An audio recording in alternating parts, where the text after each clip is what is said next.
서울의 달 남산의 꿈. 챕터 1. 서울의 첫 발자취, 희망을 닦다. 1970년대 말 강원도 산골 마을은 아직 개발의 손길이 닿지 않은 채 고요했습니다. 하지만 젊은이들의 가슴 속에는 도시를 향한 뜨거운 열망이 꿈틀거렸죠. 19살 이진우에게 서울은 미지의 땅이자 가난을 벗어날 유일한 희망이었습니다.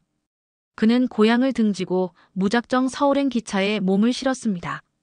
진우야, 가서 밥 잘 챙겨 먹고 아프지 말고 돈 많이 벌어서 내려와야 한다. 걱정 마세요, 엄마. 꼭 성공해서 돌아올게요. 낡은 가방 하나와 굳은 의지뿐인 채 진우는 덜컹거리는 기차 안에서 창밖으로 멀어지는 고향의 풍경을 바라보며 다짐했습니다. 나는 반드시 성공할 것이다. 부모님과 동생들을 위해. 그의 눈빛에는 고향에 대한 그리움과 함께 서울에서의 성공을 향한 뜨거운 열망이 담겨 있었습니다.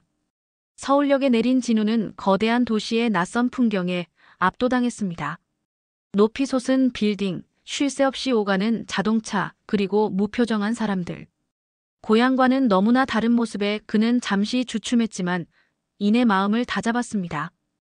어렵사리 남산 아래 허름한 달동네에 작은 방을 얻어 첫 보금자리를 마련했습니다. 창문 밖으로는 서울의 불빛이 아득하게 빛나고 있었습니다. 낮에는 공사장에서 막노동을 했습니다. 뜨거운 햇볕 아래 땀을 비오듯 흘리며 벽돌을 나르고 시멘트를 날랐습니다. 온몸이 쑤시고 아팠지만 그는 묵묵히 버텨냈습니다. 낯선 도시의 냉대와 외로움은 그의 마음을 더욱 단단하게 만들었습니다. 하지만 막노동만으로는 턱없이 부족한 생활비였습니다. 이 땀방울이 헛되지 않을 거야. 언젠가는. 진우는 다른 일거리를 찾아 헤매다 남대문 시장 앞에서 구두 닦기 일을 시작했습니다. 반짝이는 구두약 통과 솔, 그리고 낡은 의자 하나가 그의 전부였습니다. 처음에는 손님들의 무시와 냉대에 서러움을 느꼈습니다. 어이, 촌놈! 구두나 잘 닦아! 이런 막말을 들을 때마다 가슴이 아팠습니다. 하지만 진우는 묵묵히 구두를 닦았습니다. 그는 구두를 닦는 것이 단순히 때를 벗겨내는 일이 아니라 사람들의 발걸음에 희망을 불어넣는 일이라고 생각했습니다. 성실함과 친절함은 곧 빛을 발했습니다. 진우의 구두는 늘 반짝였고 그의 미소는 손님들의 마음을 편안하게 했습니다. 하나둘 단골 손님이 늘어갔습니다. 자네, 솜씨가 제법인데? 구두가 아주 번쩍번쩍하구먼. 네, 손님 감사합니다. 시장 상인들도 진우를 인정하기 시작했습니다. 특히 시장의 터줏대감인 김할머니는 진우를 친손자처럼 아끼며 따뜻한 조언과 격려를 아끼지 않았습니다. 배고픈 진우에게 따뜻한 국밥 한 그릇을 내어주기도 하고 낡은 옷을 손수 꿰매주기도 했습니다. 서울의 냉대 속에서 만난 한 줄기 온기였습니다. 진우야, 힘들어도 너무 기죽지 마라. 젊어서 고생은 사서도 한다고 했다. 내 성실함이면 뭘 해도 성공할 게다. 할머니 감사합니다. 진우는 할머니의 따뜻한 마음에 눈시울이 붉어졌습니다. 할머니, 제가 꼭 성공해서 은혜 갚을게요. 그는 매일 아침 구두약 통을 메고 시장으로 향했습니다. 그의 발걸음은 더 이상 무겁지 않았습니다. 구두를 닦는 그의 손은 희망을 닦는 손이었습니다. 반짝이는 구두처럼 그의 미래도 언젠가 빛날 것이라는 믿음이 있었습니다. 챕터 2. 지식의 등불, 청춘의 땀방울. 낮에는 구두 닦기로, 밤에는 학생으로. 진우의 하루는 쉴 틈 없이 흘러갔습니다. 고단한 육체 노동 후에도 그는 밤마다 남산 기슭의 작은 야학으로 향했습니다. 그의 발걸음은 피곤했지만 배움에 대한 갈증은 그 어떤 피로도 잊게 할 만큼 뜨거웠습니다. 야학 교실은 낡았지만 그 안은 뜨거운 학구열로 가득했습니다.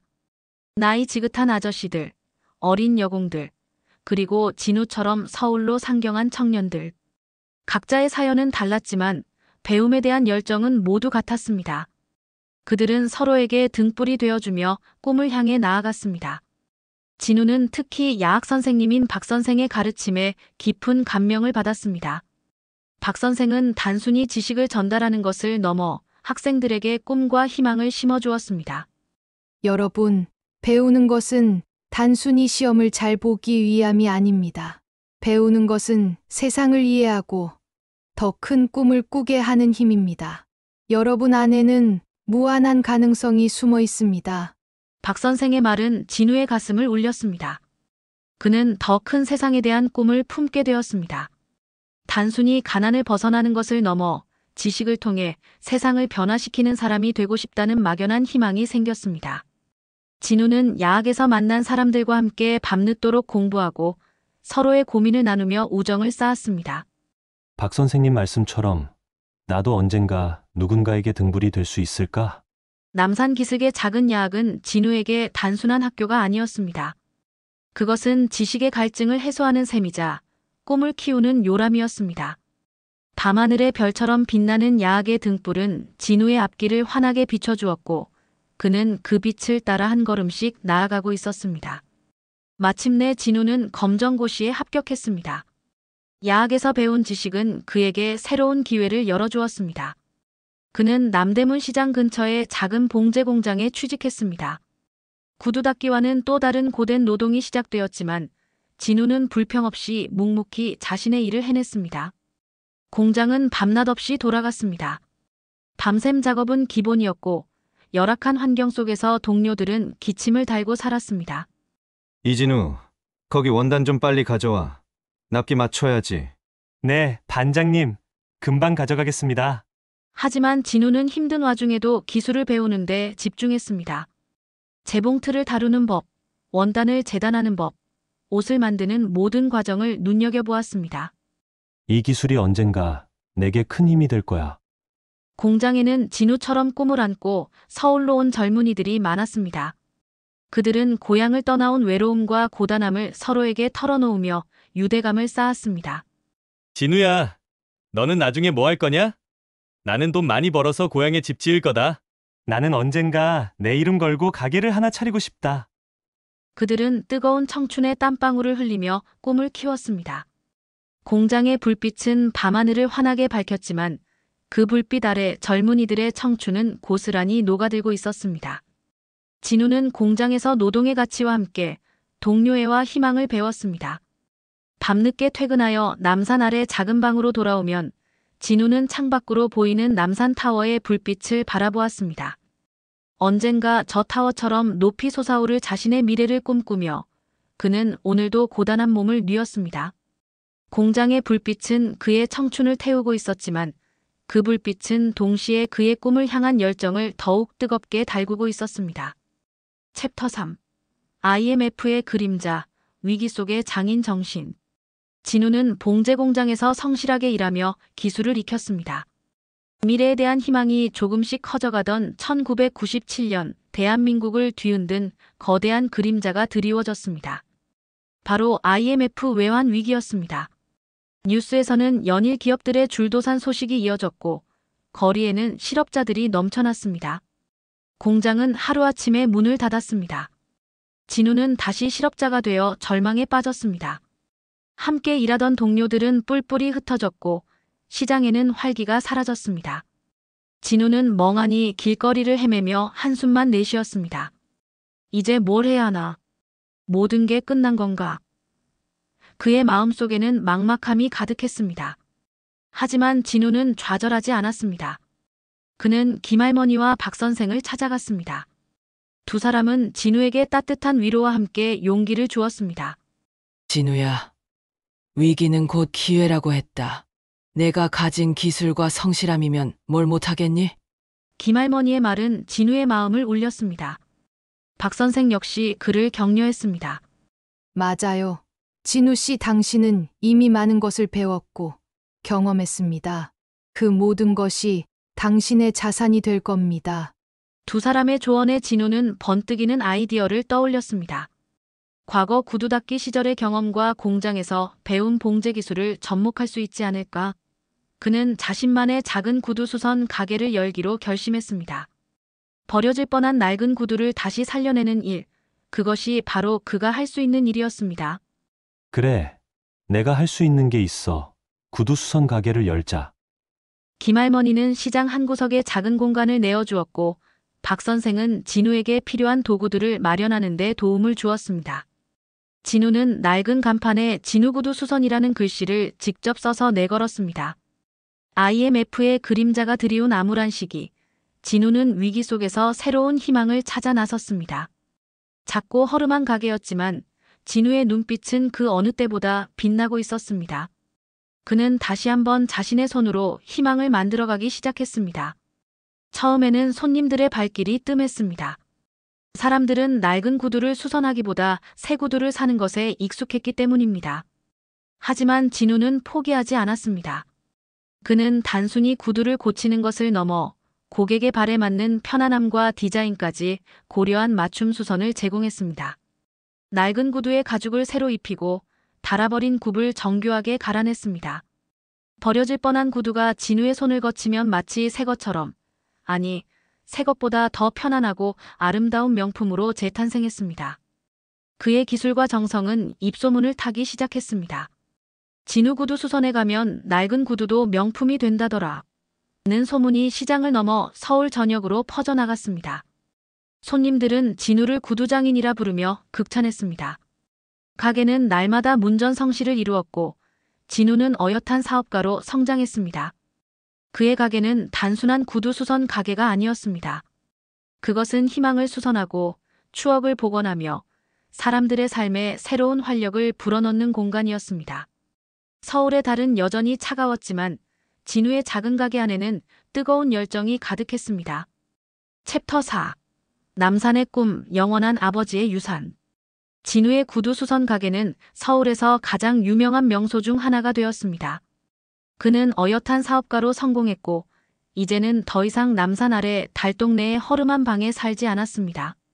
남산이 보이는 아담한 집으로 이사했고 가장 먼저 고향에 계신 부모님을 서울로 모셔왔습니다. 오랜만에 함께하는 가족과의 시간은 진우에게 가장 큰 행복이었습니다. 아이고, 우리 아들. 이렇게 좋은 집에서 살게 될 줄이야. 꿈만 같구나. 진우야, 내가 정말 자랑스럽다. 남산이 보이는 거실에 앉아 따뜻한 차를 마시고 지난 세월의 이야기꽃을 피웠습니다. 부모님의 얼굴에는 고생의 흔적이 역력했지만 아들의 성공에 대한 기쁨과 대견함이 가득했습니다. 엄마, 아빠, 이제 제가 다 책임질게요. 편안하게 지내세요. 진우는 자신의 성공이 단순히 개인적인 것이 아님을 잘 알고 있었습니다. 그는 고향 마을에도 작은 도서관을 지었습니다. 자신처럼 배움에 대한 갈증을 가진 아이들이 마음껏 책을 읽고 꿈을 키울 수 있도록 말입니다. 또한 어려운 아이들을 위한 장학 사업을 시작하며 나눔을 실천했습니다. 진우의 성공은 단순한 개인의 성공을 넘어 고향 사람들에게 희망을 주는 등불이 되었습니다.